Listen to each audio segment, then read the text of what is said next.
હવે સાહેબ પેલું ખેતીવાડી લાઈન નહીં સાળંગપુરમાં વેરાઈ માતાના મંદિરે આજ 4 દિવસ થઈ ગયા. 4 દિવસે પાવર નથી. પાવર જ નહીં રહેતો ને અહીંયા ગાડી. કાંઈ નહીં, ચાલો હું સિટીમાં મોકલાવું. બરાબર ને એનું પેલું હટાવવા મૂકવાનું હતું એ શું થયું? કઈ વટાવા મૂકવાનું? આ જે થાંભલા ને એવું બધું જે મંદિરની જગ્યામાં એ તમે એસ્ટિમેટ તો આપ્યું, તમે ભરો એસ્ટિમેટ? એસ્ટિમેટ પણ અમારી જગ્યામાં છે તો અમે થોડી ભરવાના કઈ. તો પછી તો કેવી રીતે તમારે હટાવવાનું?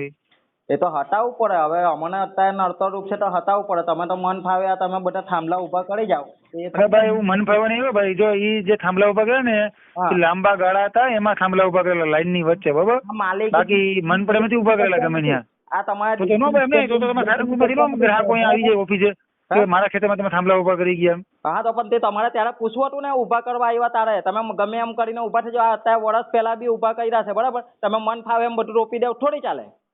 ક્યાં મન પર એમ રોપેલા છે લીધેલા છે? માલિકીની જગ્યા છે મંદિરની બરાબર. તમે ભાડું પછી અમે લેવું અમે તમારા પાસેથી. ભાડું કોઈ નો આપે. ભાડું કોણ આપવાનું તમે? અમારે કાઢવાનું તારે તમે પૈસા માંગો બરાબર ને અમારી જગ્યામાં હોય તારે તમે કે ભાડું નહીં આપો. એ કયો નિયમ આવી ગયો એવો? આજે આવી છે, જોઈ લીધું. ચાલો આજે આવો. આપી જાઓ અને કાયદેસર જો કઈ બી જાનહાનિની ઘટના બની ને તો હું તમારા પર ફરિયાદ કરીશ. હા, હું આજે 2 મહિનાથી તમને કહું છું અમારી માલિકીની જગ્યામાં છે, હટાવી દેવ.